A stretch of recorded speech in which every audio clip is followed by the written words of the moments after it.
जय माता दी भक्तों, जय माता दी।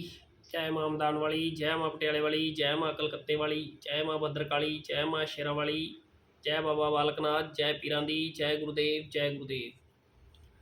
माता रानी आप सबको खुश में रखे, आप सबका जीवन खुशहाल भरा हो। माता रानी आप सबके अंदर के भंडारे भरे। माता रानी आप सबको निरोगी काया बख्शे।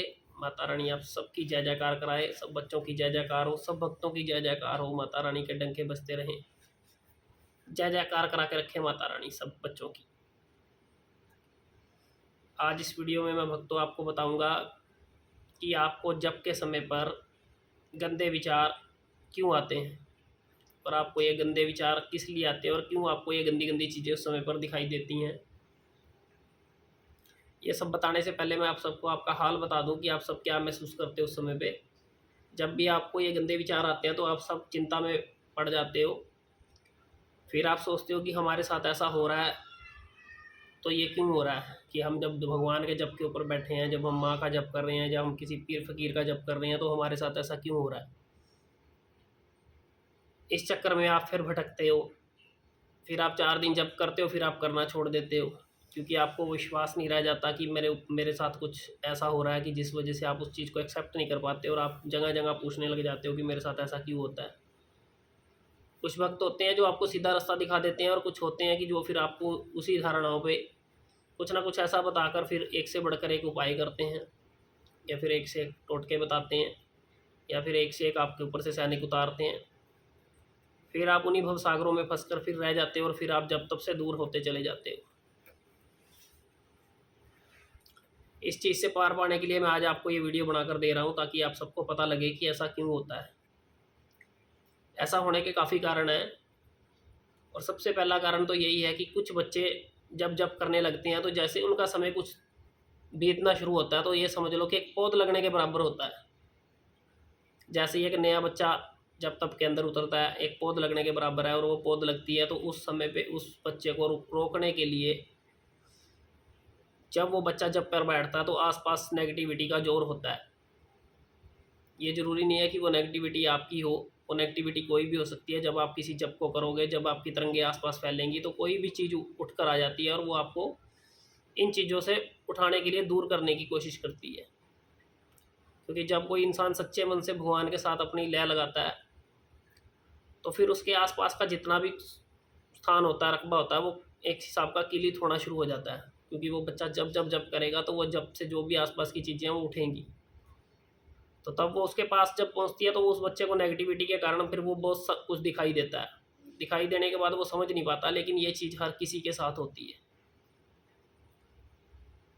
जब ये चीज़ होती है तो फिर कुछ ना कुछ आपको क्या दिखाई देगा, जैसे कोई नग्न अवस्था में दिखाई देगा, कोई स्त्री दिखाई देगी, कोई पुरुष दिखाई देगा, या फिर आप किसी के साथ जॉइंट में हो तो आपको वो दिखाई देगा, या आपको खुद अपना सका रिलेटिव दिखाई देगा। कुछ भी रिश्तेदारी के अंदर ऐसा रिश्ता दिखाई देगा जिसको आप एक्सेप्ट ही नहीं कर पाओगे कि मुझे ऐसा दिखाई दे रहा है उनके साथ। फिर आप और भी ज़्यादा चिंता में फंस जाओगे। जबकि ऐसा होता है, जब भी जब पर बैठते हो, जब भक्ति करने बैठते हो, तो ऐसा होता है। ये भी आपका एक लेवल होता है जिसको आपने पार करना होता है। जब आप जब करते हो तो आप उस अवधि के अंदर फंस जाते हो। अब कोई माता मसाणी के जब पर बैठेगा तो तरह तरह की देवियाँ उस समय पर चलती हैं। ऐसी बहुत सारी देवियाँ हैं, ऐसी बहुत सारी माता की यक्षणियाँ, ऐसी बहुत सारी माता की मसाणियाँ, जो ऐसे ऐसे विचार पैदा कर देती हैं कि इंसान जब से उठ जाए, और वो पीछे हटाने की कोशिश करती हैं। और कुछ बच्चों के साथ नेगेटिविटी होती है, तो उस नेगेटिविटी को पार पाने के लिए जब वो उस जप पर बैठते हैं, जब कोई भक्त उनको आगे रास्ता देता है कि आप जप करो, आप जप से पार निकलोगे, तो जब वो जप करता है तो उस बच्चे को वो नेगेटिविटी भी जप के ऊपर बैठने नहीं देती है। जब वो जप के ऊपर नहीं बैठने देगी तो आपके साथ ऐसा ही होगा। वो आपको गंदे गंदे विचार पैदा करेगी, आपको ऐसे ऐसे रिलेशन के अंदर जोड़ देगी जो आपके सगे रिश्ते होते हैं, और आप उनको सोच कर ही पागल हो जाते हो, और फिर आप उठ जाते हो कि मेरे साथ ऐसा क्यों हो रहा है। फिर आपको ऐसा ही लगता है कि नहीं भाई, मेरे साथ तो है ही नेगेटिविटी है, मेरे साथ तो भगवान यहाँ पर चल ही नहीं रहे। लेकिन आपको ये नहीं पता कि जो आप जप कर रहे हो वो सीधा परमात्मा को जा रहा है, और वो चीज़, वो एक चीज़ एक्सेप्ट नहीं कर पा रही है, और वो चाहती है कि मैं इसको तोड़ूं और यहाँ से उठाऊं। जब वो बच्चे को तोड़कर उठाने की कोशिश करती है और जो हार मान जाता है ना, वो बच्चा फिर वहीं का वहीं गिर जाता है, जहाँ से वो उठकर चलने की कोशिश करता है। फिर वो उठकर चल नहीं पाता। फिर वो बार बार एक भक्त को छोड़कर दूसरा भक्त बदलेगा, दूसरे को छोड़कर तीसरा भक्त बदलेगा, ऐसे ही वो बच्चा भक्त बदलता जाएगा, क्योंकि वो उस चीज़ को एक्सेप्ट ही नहीं कर पाएगा कि आप जिस विचारधारा को लेकर, आप जिस भगवान की पूजा को लेकर, आप जिस जप को लेकर बैठे हो, वो जप आपका सीधा भगवान के पास पहुंच रहा है तो वो चीज़ एक्सेप्ट नहीं करती है। भगवान की तरंगे आपकी तरफ आ रही हैं, लेकिन आप उस चीज़ को एक्सेप्ट नहीं कर पाते कि मेरे साथ ऐसा क्यों हो रहा है। ये बात याद रखो, जो जप तप करता है, जो किसी चीज़ से पार पाना चाहता है, जो भगवान की आराधना करता है, जो भगवान की साधना करता है, जो भगवान की भक्ति करता है, उसके साथ ये सब कुछ होता ही होता है। इसलिए जिसको भी गंदे विचार आते हैं, फिर बता रहा हूँ, गंदे विचार की कोई लिमिट नहीं होती। जिस टाइम आप बैठोगे, आप ये लगा लो कि आपको रिलेशनशिप होते हुए भी दिखाई दे जाती है। तो आप इन चीज़ों से कभी घबराओ मत। आपको सगे संबंधियों के साथ ऐसा कुछ प्रतीत हो जाता है उस समय पर। आपको नगन स्त्रियां मिलेंगी, नगन पुरुष मिलेंगे, आप यही सोचोगे भी ऐसा हो क्यों रहा है। लेकिन ये सोचने विचारने का समय नहीं होता। ये उस समय पर अपनी शक्ति के प्रति आपका विश्वास, आपको अपना धैर्य बांध कर बैठना होता है। आप सदा इस जप को करो ताकि आपको पता लगे कि जैसे जैसे वो जप की अवधि बढ़ती चली जाएगी, जैसे जैसे आपके कण बढ़ते चले जाएंगे, जैसे जैसे तरंगे आपकी तरफ बढ़ती चली जाएंगी, आपके साथ ये एक लेवल तक होता है, कुछ समय तक होता है, और ये समय के बाद ये होना बंद हो जाता है। कुछ बच्चों के देवताओं, घर के देवता बहुत उग्र होती हैं, देवी देवता बहुत उग्र होते हैं, और बहुत शक्तियाँ ऐसी होती हैं जो स्वयं को, अपने आप को भी पाने नहीं देती हैं। ये भी एक कारण है। जब आप उस शक्ति की आराधना साधना में बैठोगे तो वो शक्ति आपको स्वयं ही तोड़ देगी। वो आपको अपने तक पहुंचने नहीं देगी, वो आपको दूर करेगी आपसे, अपने से। वो आपको ऐसे ऐसी भवसागर में फंसाएगी कि आप फंसते चले जाओगे। और जब फंसते चले जाओगे तो फिर आप दूर दूर तक सोच भी नहीं पाओगे कि आपके साथ हो क्या रहा है। और फिर आप, वो जब जो बच्चा फंस जाता है वो इसी में फंसा रह जाता है, और जो पार लग जाता है वो पार लग जाता है। इसलिए आपको जब भी जब तब के समय पर जब ऐसी विचारधारा आती है तो आप कभी चिंता मत करें, कभी किसी से पूछे मत कि मुझे क्यों आ रही है। आपको एक विचारधारा के साथ आपको एक चीज़ ही तो दिखाई दे रही है ना, आपके साथ ऐसा हो तो कुछ नहीं रहा ना, तो फिर आप घबराते क्यों हो। जैसा आपको दिखाई दे रहा है आप उस चीज़ को देखने की कोशिश करो, और उसको मतलब कि अपने विचार से, अपने जहन से निकाल दो। उसी समय पर आप यही बोलो कि माँ, या जिस देवते की भी आप सेवा करके बैठे उसके प्रति आप अपनी अरदास लगाओ कि मैं तो आपका होकर बैठा हूँ। चाहे यहाँ कूड़ा दिखे, चाहे यहाँ करकट दिखे, चाहे यहाँ गंद दिखे, माई मैं तो तेरे चरणों में बैठा हूँ, और मैं तो तेरी ही अरदास विनती करने बैठा हूँ, और मैं तो तेरे चरणों में लीन हूँ। मुझे नहीं पता ये क्या है और कहाँ से चल रहा है। मुझे तो सिर्फ आपकी आराधना, आपकी साधना, और बड़े विश्वास के साथ उस जप को आप करते चलो। जैसे जैसे आप उस जप की अवधि बढ़ती चली जाएगी, आप उस चीज़ से बाहर निकलते चले जाओगे। ठीक है।